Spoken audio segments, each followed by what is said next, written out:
দুপুরে খাবার নিয়ে চলে এসেছি। আর আজকে কি কি বানিয়েছি তোমাদের বলি। এখানটায় আছে কিন্তু ঝাল ঝাল লঙ্কা, ভাতের উপরে দেখতে পাচ্ছ এক বাটি গরম গরম ভাত।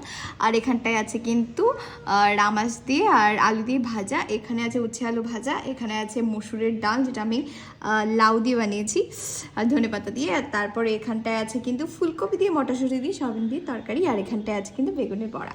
ব্যাস, এবার কিন্তু খাওয়া শুরু করে দিতে হবে।